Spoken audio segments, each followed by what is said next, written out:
My name is Angela D. Brown. I'm 31. I work in operations for a logistics company. Stable job, not flashy. I rent a decent apartment. I pay my bills on time. I'm not rich, but I'm not struggling either. I'm not trying to be impressive. I'm trying to be consistent. My boyfriend, now my ex, is 28. We'd been together just over 2 years, living in the same apartment for about 8 months. Nothing dramatic on paper. No cheating that I knew of. No screaming matches. Just a slow buildup of disrespect I apparently wasn't supposed to notice. This all started the night before his girlfriend's trip with friends. They were pre-gaming in our living room. I stayed in the bedroom on my laptop, giving them space, because every time I exist near that group, I'm somehow killing the vibe. Around midnight, I came out to grab some water. They were on the couch, wine glasses out, loud in that performative way where everyone's slightly mean, but pretending it's confidence. One of his friends smirked and said, "Oh, hey, you're still up." Before I could answer, my boyfriend rolled his eyes and said, "Ignore her. She's sensitive." I laughed it off because that's what I usually did. I grabbed my water. That should have been the end of it. Instead, he said it casually, like he was commenting on the weather. My friends and I were talking earlier, and honestly, they think you're kind of a joke. Everyone laughed. Not awkward laughter, real laughter. I stood there waiting for the follow-up, the "I'm kidding" something. Nothing came. I asked one word, "How?" He shrugged, actually shrugged. "I don't know. You're just safe, predictable, not exactly impressive." Then he added, "Don't make it a thing. I'm just being honest." I felt my stomach drop, but I didn't react. I nodded, took a sip of water, and said, "Understood." He smiled like he'd won something. He left for the trip the next morning. By that evening, I'd already made a decision. The strange part was how calm I felt after he left. No dramatic moment, no pacing the apartment. I went to work the next morning like normal. Answered emails, sat through a meeting I barely remember. The sentence kept replaying in my head without emotion attached to it. "My friends think you're a joke. Not I'm upset. Not we should talk. Not this isn't working." A verdict delivered casually with witnesses. By lunchtime, the embarrassment wore off and something colder took its place. Clarity. I realized this wasn't a slip. This was how he talked about me when I wasn't around. This was the version of me he fed to his friends, so they'd feel justified laughing. When I got home that evening, the apartment was quiet in that temporary way. His suitcase was gone. Half his shoes still lined up like they belonged to someone else. I sat on the couch and looked around, and for the first time, it didn't feel like our place. It felt staged, like I was the extra who forgot the set wasn't real. I opened my notes app and started listing things. Not emotionally, logistically. Furniture mostly mine. The TV was mine. The desk I worked at every day, mine. Kitchen stuff split, but I'd bought the expensive pieces over time without thinking twice. The lease was month to month, both our names on it. Savings were separate. Thank God. I wasn't angry while I made the list. That surprised me. I felt methodical, like I was finally seeing the room clearly instead of reacting to it. I texted my friend Chris, "Hey, you still have that spare room?" He replied 5 minutes later, "Yeah, what happened?" I stared at the typing bubble, then wrote, "I'll explain later. I'm moving out." That night, my boyfriend texted from the airport group chat. He'd accidentally left me tagged in a photo of cocktails. The caption said, "Freedom Weekend." I didn't respond. Instead, I started packing. Not angrily, carefully, folding shirts, wrapping electronics, taking only what was mine. Every item that went into a box felt like proof. Proof I hadn't imagined the imbalance. Proof of the way he spoke about me instead of to me. Around midnight, he FaceTimed me. He was drunk and smiling. "Why aren't you answering me?" he asked, already annoyed. I looked at the half-empty apartment behind me and said, "You're busy. Enjoy your trip." He rolled his eyes. "God, don't be weird." That was the moment I knew I was done. I didn't rush it. That felt important.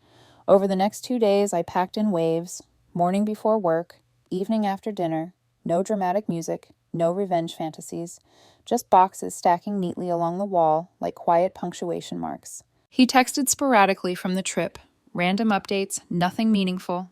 "Mia is already drunk. You'd hate this place. Did you feed the plant in the kitchen?"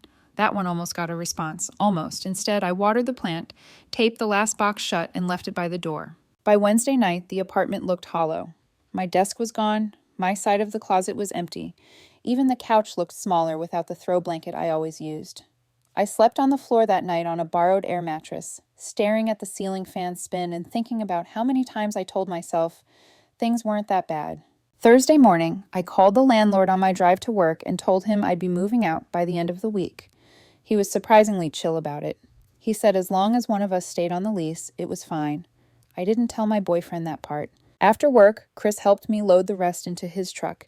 He didn't ask questions. He just handed me boxes and made dumb jokes like normal. That might have been the hardest part. How easy it was to leave once someone treated me like I mattered. Before I locked the door for the last time, I walked through the apartment slowly.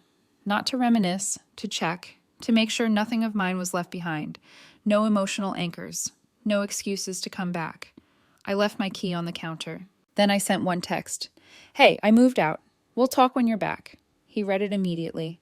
3 dots popped up, disappeared, came back. What? Are you serious? This isn't funny. Angela, stop being dramatic. I turned my phone face down. That night at Chris's place, I slept better than I had in months. No tight chest, no rehearsing conversations in my head, just silence. The next morning, my phone started ringing early. I didn't answer. I already knew the rhythm of his reactions. First confusion, then irritation, then the attempt to reassert control. I let it ring while I made coffee in Chris's kitchen, standing barefoot on cool tile, feeling oddly grounded. By Friday afternoon, he landed. I didn't hear from him directly at first. I heard it through Chris. He was in the kitchen when his phone buzzed, and he held it up with a look that said everything. Your boyfriend is blowing up my Instagram, he said. X, I corrected. Almost, he replied. Apparently, my boyfriend had taken an Uber straight from the airport back to the apartment. He tried to unlock the door. The key didn't work. He knocked, then knocked again, and again. Eventually, the door opened, but not by anyone he recognized. The landlord's nephew had already moved in.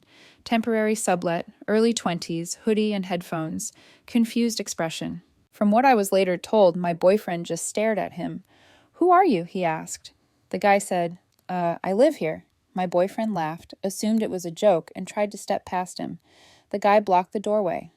That's when the panic started. My phone lit up. 15 missed calls in a row. 3 voicemails, the first angry, the second frantic, the third shaky in a way I'd never heard before.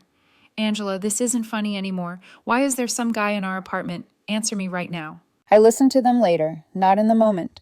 In the moment, I was sitting on Chris's couch, eating takeout, watching a dumb action movie, feeling strangely untouchable. He texted again. Did you seriously move out because of a joke? That word again, joke. I typed one response. You said you and your friends think I'm a joke. I took you seriously. No insults, no explanation, no negotiation. There was a long pause. Then, where am I supposed to go? I stared at that message longer than I expected. 6 months ago, I would have fixed that problem for him without hesitation. Called around, offered my credit card, made space. Instead, I locked my phone and went to bed. I woke up the next morning to a text from a mutual friend. What the hell did you do to him? That's when I knew this wasn't over. It was just entering the phase where he tried to rewrite the story. By Saturday afternoon, the story had already changed. Not the facts, the framing. I didn't hear it from him at first. It came through mutual friends, half questions dressed up as concern. Did you really abandon him while he was gone? He said you kicked him out without warning. That feels kind of extreme, don't you think? I noticed something immediately. No one quoted what he said to me. Not a single person repeated the line about me being a joke, just what I did after. He called again. I answered this time, mostly out of curiosity. He didn't say hello. What is wrong with you? He snapped. No tears now, just anger. You embarrassed me. Do you have any idea how stupid I looked? I leaned against Chris's kitchen counter and let him talk. He said his friends thought I was unstable. He said normal people don't just disappear like that. Then he said it again. My friends think. You told me exactly what you thought of me, I said. I listened. He fired back. You're acting like I cheated on you. I repeated his words calmly. You called me a joke in front of your friends. I agreed with you. He scoffed. God, you're so insecure. You always do this. Take things too personally. That almost worked. Old reflex, the urge to explain, to soften, to prove I wasn't dramatic. Instead, I asked one question. Do you miss me, or do you miss the apartment? Silence long enough to answer itself. He exhaled sharply. So what? You're just done. 2 years and you don't even want to talk about it. I am talking about it, I said. This is the conversation, just not the one you rehearsed. He said he needed time and space. Said we should reset once things calmed down. I told him I'd already reset. When the call ended, I didn't feel victorious. I felt finished. That night, he posted a story. Black screen, white text. When someone shows you who they really are, believe them. A few hours later, he blocked me. And for the first time since this started, I smiled. Sunday was quiet. Too quiet. No messages from him. No friends checking in. It felt like the world collectively decided to let the dust settle. I helped Chris fix a loose cabinet door and pretended my life hadn't just taken a sharp left turn. Late that evening, curiosity got the better of me. I checked Instagram from a burner account I'd forgotten I had. He'd unblocked me strategically. I assumed a soft rebrand. Mirror selfies. Learning my worth. Group shots with real support system. I wasn't mentioned. That was the point. Then came the longer post. White background, paragraph text. He talked about being blindsided, about people who can't handle honesty, about how he supported me emotionally and financially, about how I ran away when things got hard. It stung, not because it was true, because it was close enough to sound believable. My phone buzzed.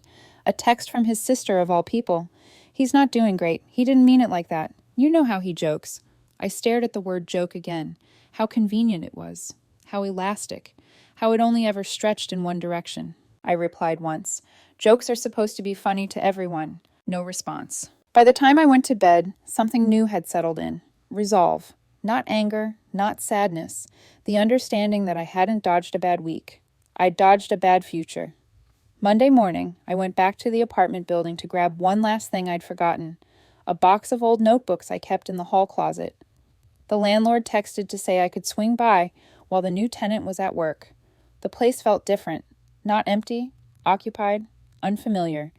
Like my name had already been erased from it. As I was leaving, he showed up. He looked rough. Sunglasses on indoors. Hair pulled back in a rushed way that told me he'd cried and then gotten mad about crying. He froze when he saw me, then straightened like he'd rehearsed this moment. So, you're alive, he said. Looks like it, I replied. He crossed his arms. You really went nuclear over something stupid. I didn't correct him. I held the box tighter. He kept going. You know, my friends think this just proves their point about you. The symmetry almost made me laugh. Which point? I asked. That you don't have a backbone, he said. Real partners fight for relationships. They don't disappear. I stood there in the quiet hallway, listening to the hum of the lights, and finally saw the whole pattern at once. How he spoke through other people. How his friends' opinions always came prepackaged as facts.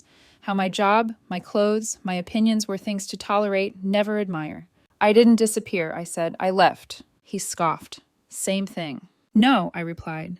Disappearing is what you do when you don't matter. Leaving is what you do when you finally do. That stopped him. For the first time since this started, he looked unsure. You're really not coming back, he asked. The question wasn't emotional. It was logistical. No, I said. He exhaled hard, annoyed at the inconvenience of my certainty. Wow, he muttered. So that's it. It was, I said, the moment you said it out loud. I walked past him toward the door. He didn't follow. I didn't look back. After that, things went quiet in a different way. No more angry texts, no Instagram essays, no friends sliding into my DMs to check in. It was like he finally realized he couldn't pressure me back into place once I'd stepped out of the frame. A week passed, then another. I settled into a routine at Chris's place. Same commute, same job, different energy. I hadn't realized how much mental space I'd been using, anticipating his moods until that space was suddenly empty. No bracing myself before speaking. No replaying conversations to see if I'd said something wrong. One night, I ran into Mia, the friend who'd laughed the loudest, at a bar near my office. Total coincidence. She hesitated, then walked over with a drink already in hand. Guess things with you two really blew up, she said. Depends who you ask, I replied. She smirked. He didn't think you'd actually leave. There it is, I said. That's kind of the problem. She studied me, then laughed awkwardly. You know how he is. He likes to test people. Yeah, I said. I just didn't realize I was the test. That wiped the smirk off her face. She tried to backpedal. Said he talked tough. Didn't mean harm. Said I took things too far. I finished my drink and stood up. If you have to explain that someone didn't mean harm, I said, they probably did. I left her mid-defense. On the walk home, something clicked. He wasn't shocked because I moved out. He was shocked because I broke the unspoken rule. I didn't absorb it. I didn't argue it. I didn't try to earn my way back into respect. I opted out. People who benefit from you staying small hate that. That night, I signed a lease for my own place. 1 bedroom, quiet building, no shared space that could be used as leverage. When I put the pen down, I felt relief. Not excitement, relief. The apartment felt sterile at first. White walls, cheap carpet, no shared memories clinging to the corners. Just a couch, a bed, a desk, and silence that belonged entirely to me. I furnished it slowly. I bought things I actually liked instead of things that looked good for guests. I started cooking real meals again. I slept better. I laughed easier. I stopped explaining myself. About 3 weeks later, he reached out again. Not directly. An email. Subject line, "Can we talk like adults?" The tone was careful, softer. He wrote that he'd had time to reflect, that he'd been hurt and defensive, that his friends sometimes influenced him too much. He said he never meant to make me feel small. Then he said the part that mattered. He missed me, missed us, missed how stable things felt. Not me, things. He suggested coffee, neutral ground, no pressure. I didn't reply right away. I went for a walk instead. Thought about the hallway, the laugh, the shrug, the word joke.